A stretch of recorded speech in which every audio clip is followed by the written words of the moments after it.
نہال چند لاہوری کے اجداد کا تعلق دہلی سے تھا۔ دلی کی تباہی کے بعد نہال چند لاہور چلے گئے، اس لیے لاہوری کہلائے۔ فورٹ ولیم کالج کلکتہ میں ایک کپتان کی وساطت سے ملازم ہوئے۔ نہال چند لاہوری نے گل بکاؤلی کے قصے کو فارسی سے اردو میں ترجمہ کیا اور اس کا نام مذہب عشق رکھا۔ مترجم نے اپنے ترجمے کو اصل سے قریب رکھتے ہوئے تکلفات سے بچنے کی کوشش کی ہے۔ مترجم نے لفاظی کی جگہ سادگی اختیار کر کے قصے کو دلچسپ اور عام فہم بنا دیا ہے۔ ان کی تاریخ پیدائش اور وفات کے متعلق وثوق سے کچھ کہا نہیں جا سکتا۔ نہال چند لاہوری کی سیرت اور شخصیت کے گرد نامعلوم حقائق کا حالہ ہے، سوائے اس کے کہ نہال چند لاہوری کا مولد و مسکن میر امن دہلوی کی شورائے آفاق دہلی ہے اور ان کے آباء و اجداد شاہ جہان آباد کے باسی تھے۔ سب کچھ پردہ اخفا میں ہے، نہ تاریخ پیدائش ملتی ہے، نہ تاریخ وفات اور نہ ہی شجرہ نسب۔ کہا جاتا ہے کہ دہلی کی طوائف الملوکی کے سیلاب میں اس عہد کے تمام بیش قیمتی حقائق بہہ گئے۔ شرفائے شہر اور اہل علموں کو جب نئے جائے اماں کی تلاش ہوئی تو نہال چند لاہوری عروس البلاد لاہور کی پناہ میں آ گئے اور اسی نسبت سے لاہوری کہلائے۔ نہال چند لاہوری کی تعلیم و تربیت کہاں ہوئی، کس ماحول میں ہوئی، افتاد طبع کیسی تھی، کن اساتذہ کے ہاتھوں فارسی اور ریختہ میں سیکل ہوئے تھے، ہنوز وقت کی گرد میں گم ہیں۔ نہال چند کے لاہوری کی بھی کوئی ٹھوس بنیاد نہیں ملتی۔ بذات خود انہوں نے اپنے سوانحی حالات میں کہیں بھی لاہوری کی وضاحت نہیں کی اور نہ ہی قیام لاہور کی اطلاع دی ہے۔ ممکن ہے یہ بدعت ان کے تذکرہ نگاروں کی ہو، جنہوں نے دہلی کی طوائف الملوکی سے پیدا شدہ حالات میں لکھنؤ، عظیم آباد اور دکن کی جانب اہل کمال کی مہاجرت کے پس منظر میں لاہوری لاحقے کی مناسبت سے احتمالاً یہ نتیجہ مستنبط کر لیا ہو کہ دہلی کے بعد لاہور ان کا دوسرا مستقر ٹھہرا۔ البتہ اتنی بات تو طے ہے کہ فکر معاش نے انہیں 1802 میں کلکتہ پہنچایا اور پھر یہیں مذہب عشق کے ترجمے و تالیف کے سبب انہیں شہرت دوام حاصل ہوئی۔ نہال چند لاہوری لاہور سے کلکتہ کیسے پہنچے، یہ درمیانی کڑیاں بھی غائب ہیں۔ البتہ یہ سبھی جانتے ہیں کہ ایک دیرینہ واقف کار انگریز ڈیوڈ رابرٹسن کے توسل سے لاہوری ڈاکٹر گلکرسٹ کے حلقۂ اعتماد میں آئے اور بقول سید محمد صاحب فورٹ ولیم کالج کے شعبۂ تالیف و تراجم میں ملازم رکھ لیے گئے۔ تاہم یہ امر بھی اختلاف سے مبرا نہیں۔ ڈاکٹر عبیدہ بیگم نے نہال چند کو سرے سے فورٹ ولیم کالج کا ملازم تسلیم نہیں کیا اور لکھا ہے کہ نہال چند شعبۂ ہندوستانی کے باضابطہ ملازم نہیں تھے۔ ڈاکٹر عبیدہ بیگم کے موقف کی توثیق 9 ستمبر 1803 میں کالج کونسل کو بھیجی گئی۔ گلکرسٹ کی اس رپورٹ سے بھی ہوتی ہے جس میں کالج کے غیر تنخواہ دار مصنفین کی کتب پر انعام کی سفارش کی گئی تھی۔ اس طرح نہال چند کے شخصی احوال و قوائف کا باب خاصا اختلافی بلکہ بڑی حد تک نزاعی ہے۔ ان شرربار شکستہ بلکہ گم شدہ کڑیوں کے باوجود نہال چند کا نام اردو نثر کی تاریخ کا نشان راہ بنا ہوا ہے۔ ان کی بنیادی حیثیت ایک مشتاق مترجم اور سلیس نثر نگاری کے رجحان کی پرورش کرنے والے کی بنتی ہے۔ گل بکاؤلی مسمى بمذہب عشق، نثر بزبان ہندی، قصہ ان کا نثری کارنامہ ہے جس پر نہال چند کی ناموری کی پوری عمارت ایستادہ ہے۔ ہندوستان کی لوک کہانیوں میں گل بکاؤلی کی کتھا نے بڑی شہرت پائی۔ شیخ عزت اللہ بنگالی نے اسے فارسی میں لکھا تھا۔ نہال چند نے اسے فارسی سے اردو میں منتقل کیا اور مذہب عشق سے موسوم کیا۔ یہی نثری قصہ بعد میں پنڈت دیا شنکر کول نسیم کے ہاتھوں مثنوی گلزار نسیم کی شکل میں پیش ہوا۔ اپنی نوعیت کے اعتبار سے لاہوری کا مذہب عشق بنگالی اور نسیم دونوں سے جداگانہ حیثیت کا حامل ہے۔ یہ نہ تو فارسی ہے اور نہ منظوم اردو، بلکہ اس کا خمیر وقت کی عوامی اور رابطے کے طور پر ابھرتی ہوئی زبان اردو سے اٹھایا گیا ہے۔ وہ عوامی زبان جس پر بدیسی حکومت کی نگاہیں مرکوز تھیں اور جسے حاکم وقت اپنی استعماری سطوت اور تفکیری میلانات کی توسیع اور نفاذ کی خاطر ایک حربے کے بطور ترقی دینا چاہتا تھا۔ یہاں یہ دیکھنا بھی دلچسپی کا باعث ہے کہ گل بکاؤلی کی کہانی سے سروکار رکھنے والے متن کس طرح لمحہ بلمحہ تیزی سے ایک دوسرے متن کی مقبولیت پر خاک ڈال کر آگے بڑھ جاتے ہیں۔ گل بکاؤلی کی لوک کتھا اولاً فارسی زبان میں ضبط تحریر میں لائی گئی، مگر لاہوری کی اردو پیراہن نے اصل فارسی متن یا ماخذ کو حاشیے پر ڈال دیا۔ اس طرح کہ عزت اللہ بنگالی اپنے کارنامے کے ساتھ ذہنوں سے تقریباً اوجھل ہو گئے۔ نسیم کی مثنوی کی بدولت کچھ ایسا ہی حشر نہال چند لاہوری کے مذہب عشق کا بھی ہوا۔ سالک لکھنوی کے بقول نسیم لکھنوی کی مثنوی اتنی مقبول ہوئی کہ نہال چند لاہوری کا ترجمہ ماند پڑ گیا۔ لوگ نہال چند کا نام بھول گئے، یاد رہا تو صرف گل بکاولی کا قصہ۔ مذہب عشق کا قلمی نسخہ ایشیاٹک سوسائٹی آف بنگال کی لائبریری میں موجود ہے۔ انٹرنیٹ پر ایک نسخہ مولانا آزاد لائبریری، علی گڑھ مسلم یونیورسٹی کے حوالے سے موجود ہے، جس کے صفحات کی تعداد 102 ہے، اور یہ نسخہ باتصویر ہے۔ اس میں کل 12 تصاویر ہیں۔ ایک صفحے پر عموماً 19 سطور ہیں۔ دیپاچے میں فراہم کردہ اطلاع کے مطابق شیخ عزت اللہ بنگالی نے یہ قصہ اپنے معشوق محمد کو کسی دن خلوت میں سنایا تھا۔ اس کی خواہش پر اسے فارسی میں لکھنا شروع کیا، لیکن 1123 ہجری میں دوست کی ناگہانی موت نے بنگالی کو اس حد تک مایوس کر دیا کہ وہ اس مسودے کو چاک کرنے کے درپے ہو گئے۔ لیکن احباب کے منع کرنے پر ایسا نہ کیا اور آدھے قصے کو فارسی میں منتقل کیا اور آدھے کو جوں کا توں رکھا۔ شیخ عزت اللہ بنگالی نے نظر محبت کو یہ قصہ زبانی سنایا۔ اس کا مطلب یہ ہے کہ یہ اس عہد کا معلوم قصہ تھا۔ اسی نوعیت کی ایک دوسری عبارت بحوالہ فہرست کتب ٹرکش ہندوستان پشتو جلد دوم درج کرتے ہوئے عبیدہ بیگم نے سخت تحقیقی گرفت اور جائزے سے کام لیا ہے اور اس مفروضے یا فاش غلطی کی نشاندہی کی ہے۔ نہال چند کے ذریعے عزت اللہ بنگالی کے دیپاچے کے ترجمے میں بھی بحکم ضرورت آدھے کو فارسی میں کیا اور آدھا جوں کا توں رکھا۔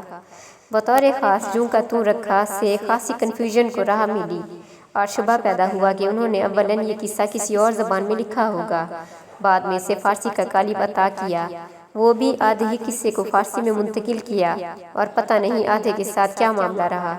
تاہم اسی دیپاچے سے اس غلط فہمی کا ازالہ بھی ہوتا ہے۔ قصہ گل بکاولی کی تکمیل کب ہوئی، قطعیت کے ساتھ اس کا علم نہیں ہو پاتا۔ اب تک عزت اللہ بنگالی کے محبوب نذر محمد کی تاریخ وفات کو اس قصے کی تکمیل کا سن قرار دیا جاتا رہا ہے۔ کریم الدین رام بابو سکسینہ نے سال تکمیل 1124 ہجری درج کیا ہے، جو لاہوری کے مطابق نذر محمد کے انتقال کا سال ہے۔ اسے ڈاکٹر گیان چند جین کی تائید و توثیق بھی حاصل ہے۔ بہرکیف یہ قصہ گلکرسٹ کی فرمائش پر نہال چند نے اردو میں منتقل کیا۔ لارڈ ولزی کے عہد میں یہ ترجمہ مذہب عشق سے موسوم ہوا۔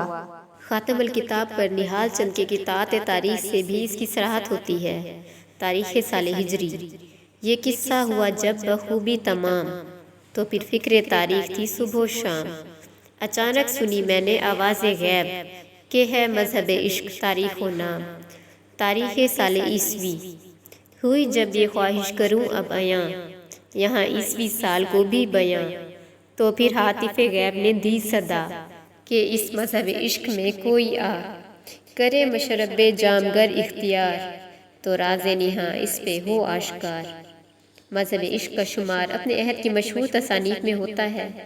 قصے کی روح میں ہندوستان کے داستانوی عہد کی خوشبو ہے، تاہم گوپی چند نارنگ نے اس کے مزاج کی نشاندہی کرتے ہوئے اسے ہند ایرانی تہذیب کا زائدہ بتایا ہے۔ وہ لکھتے ہیں، دراصل یہ ایک مخلوط قصہ ہے جس کی تشکیل قصے کہانیوں کی ملی جلی ہند ایرانی روایتوں سے ہوئی ہے۔ ہندو مسلمانوں کے اختلاط سے ہندوستان کی لوک کتھاؤں یا داستانوں پر جو اثرات پڑے، یہ قصہ ان کی دلچسپ مثال ہے۔ مذہب عشق ایک داستانوی قصہ ہے جو اپنے زمانے کے مطابق انہی خصائص اور عناصر سے مملوء ہے جو داستان کے تکوینی عناصر خیال کیے جاتے ہیں: بادشاہ، شہزادے، دیو، پریاں اور تخیلات کی استفہام بندی وغیرہ۔ تاہم یہ امر دلچسپی سے خالی نہیں کہ لاہوری کے مذہب عشق کے تناظر میں گل بکاولی کی تاریخی اصلیت کو بھی ٹٹولنے کی کوشش کی گئی ہے۔ اس کی طرف محمد یعقوب ابن اکبر خان لکھنوی نے توجہ مبذول کی ہے۔ مطبع گلزار محمدی، لکھنؤ سے 1293 ہجری میں ایک شائع قصے کے مطابق دکن میں کرن جوت نام کا ایک راجہ تھا۔ شاستر جوگ اور راج بھوج اس کے 2 بیٹے تھے۔ چھوٹے بیٹے کے گھر ایک خوبصورت لڑکی پیدا ہوئی۔ راجکماری کو پھولوں کا بہت شوق تھا۔ سوہن بھدر نامی ایک جوگی اس پر عاشق ہو گیا۔ جوگی نے راجکماری کے لیے ایک ایسا درخت لانے کا وعدہ کیا جو رنگت اور خوشبو میں بے مثال ہو تاہم شرط یہ رکھی کہ راجکماری کو ساری عمر کنواری رہنا ہوگا۔ جوگی کے اس درخت کا نام بکاولی تھا۔ اس رعایت سے راجکماری بکاولی کے نام سے معروف ہو گئی۔ محمد یعقوب نے تاریخی شواہد کا حوالہ دیتے ہوئے لکھا ہے کہ بکاولی کا قلعہ اور باغ کے آثار ناگپور کمشنری کی تحصیل رام گڑھ میں آج بھی امر کنٹک جنگل کے اندر موجود ہیں۔ مذہب عشق کی ابتدا حمد و ثنا، نعت اور ایک منقبت سے ہوتی ہے۔ وجہ تصنیف کے بعد اصل قصہ شروع ہوتا ہے۔ داودی کے مرتب کرتا نسخے میں پورے قصے کو 26 مختلف ابواب میں منقسم کیا گیا ہے۔ ہر باب میں مذکور قصے کی رعایت سے عناوین قائم کیے گئے ہیں۔ مذہب عشق میں مندرج تاج الملوک اور گل بکاولی کے عشقیہ داستان کی تفصیل میں جانے کی چنداں ضرورت نہیں، تاہم اس میں مستعمل زبان و اسلوب اور انداز پیشکش، داستانوی عناصر، قصہ پن، کردار، دلچسپی، تمثیل اور علامات سے کام لینے کی لاہوری کے ادبی حربوں کی تفہیم کے لیے مذہب عشق کے چند اقتباسات پر غور و خوض دلچسپی سے خالی نہ ہوگا۔ بکاولی کے حسن کا بیان ملاحظہ ہو۔ اس کے رنگ و روپ کی جوت سے زمین و آسمان نورانی، اور اس کی چشم مست سے نرگس کو ہمیشہ حیرانی۔ لب نازک کے رشک سے لالا خون میں غلطاں، ابرو کی چاہ میں ہلال زار و ناتواں ہے۔ معلم بہار اس کے غنچہی دہن سے کوئی حرف نہ سنے تو اطفال شگوفہ کو پھولنے کا سبق نہ دے سکے۔ اگر زنگی شب اس کی زلف مشکی کے سائے میں نہ آئے تو آفتاب کی تیغ شعاع سے مارا جائے۔ اب اس مرصع اور سجی دھجی عبارت کے بعد سادگی سے مملو ایک دوسری عبارت دیکھیے۔ چاروں طرف سے لڑکوں نے آ کر گھیرا کہ بابا ہمارے واسطے کیا لایا ہے؟ شہزادہ چپکا ایک ایک کا منہ تکنے لگا۔ اتنے میں اس چڑیل نے کلہاڑی لا تاج الملوک کے ہاتھ میں دی کہ جا لکڑیاں کاٹ لا۔ شہزادہ اس فرصت کو غنیمت سمجھا، جنگل میں گیا، لیکن اس طلسمات عجیب کے حالات سے حیران تھا۔ فارسی سے ترجمہ ہونے کے سبب مذہب عشق میں قائم کردہ عناوین فارسی انداز اور طرز پر رکھے گئے ہیں۔ زبان کی سطح پر سادگی اور سلاست نظر نہیں آتی۔ حسن صورت کا بیان ہو کہ عیش طرب کا سادگی سے آری ہے۔ عبارت فارسی کے سحر سے کلیتاً آزاد نہیں، تاہم بناؤ سنگھار والی نثر کے بیچ جگہ جگہ سادگی اور عام بول چال سے قریب زبان توانائی کے ساتھ نظر آتی ہے، جو یقیناً فورٹ ولیم کالج کا مطلوب و مقصود تھا۔ مذہب عشق میں نسائی کردار کی کمی نہیں، لیکن عثمانی زبان و محاورے کی قلت ہے۔ فارسی اثرات اور اسلوب کے مابین ہندی کے نرم اور شیریں الفاظ کا البرق فی دجا کا درجہ رکھتے ہیں اور بھلے محسوس ہوتے ہیں۔ معاشرتی مرکبوں پر نظر پڑتی ہے۔ تمثیلی انداز بیاں اور قرآن و حدیث کے حوالوں سے قصے کے تسلسل اور روانی میں کمی کا احساس گزرتا ہے۔ کردار نگاری کی سطح پر محض دو نمائندے کرداروں تاج الملوک اور گل بکاولی کی اجارہ داری نظر آتی ہے۔ معمول کرداروں کی لو مدھم ہے تو کہیں اور مدھم، جبکہ عام داستانوں کی طرح مرکزی کرداروں کا عشقیہ کمٹمنٹ دیدنی ہے۔ داستان میں طلسمات اور فوق الفطری عناصر کے بیان میں تخیلات کی مدد سے تراشے گئے چھوٹے بڑے معاون اشیاء، حوض، درخت، ہیرے جواہرات، حشرات الارض جیسے سام، کشف و کرامات سے مملو انجان محافظ، قوت روح فرسادوں کے ذکر سے داستانوی ماحول سازی میں مدد دی گئی ہے۔ یہ سبھی پہلو عمدہ ہیں۔ ہندوستانی عناصر کی افزودگی سے داستان پر ہندوستانی فضائیہ ہندوستانیت کی گہری چھاپ ہے۔ مندر، سرسوں کا تیل، رسوم و رواج اور نشست و برخاست کے اظہار میں ہندوستانیت کی واضح اثرات دیکھے جا سکتے ہیں۔ البتہ بعض مقامات اور اسماء کے بیان میں ہند ایرانی روایات کو ملحوظ رکھا گیا ہے، جیسے شہر شرقستان، فردوس، رضوان شاہ وغیرہ۔ مذہب عشق کے متعدد ایڈیشنوں کی اشاعت سے اس کی مقبولیت کا اندازہ ہوتا ہے۔ سر ابراہیم گریسن نے لنگوسٹک سروے آف انڈیا میں اس کے مختلف ایڈیشنوں کی طویل تفصیل دی ہے۔ اس کی معنویت کا اندازہ اس سے بھی ہوتا ہے کہ اسے آر پی اینڈرسن نے انگریزی میں ترجمہ کیا، جو 1851 میں دہلی سے شائع ہوا۔ فورٹ ولیم میں اردو نثر کے بیک وقت تین روپ، فارسی اور عربی مزاج، دوسرا خالص ہندی مزاج اور تیسرا ہندی، عربی، فارسی مقامی زبانوں اور روزمرہ کے امتزاج سے مرتب کرتا نثر کو متحرک رکھنے کی کوشش۔ مذہب عشق کو فورٹ ولیم کالج کے باغ و بہار جیسا کامیاب نثر کی حیثیت سے تو نہیں دیکھا جا سکتا، تاہم عوام کی دلچسپی کے قصے اور کہانیوں کی راہ سے برطانوی اقتدار کی توسیع پسندانہ آئیڈیالوجی اور اس کے منشا کو بڑی حد تک پورا کرنے والی نثر کی حیثیت سے اسے ضرور دیکھا جا سکتا ہے۔ کالونیل مقاصد کے تحت فورٹ ولیم کالج میں ابھرنے والی اردو نثر نے فارسی کی حاکمیت، اسٹیبلشمنٹ اور رائج ثقافتی محور پر اصرار کرنے والے رویے سے ذہنی اور فکری انحراف کی راہ پیدا کی تو نہال چند لاہوری کے مذہب عشق کو اس قافلے میں شامل ایک توانا آواز کی حیثیت سے ضرور یاد کیا جائے گا۔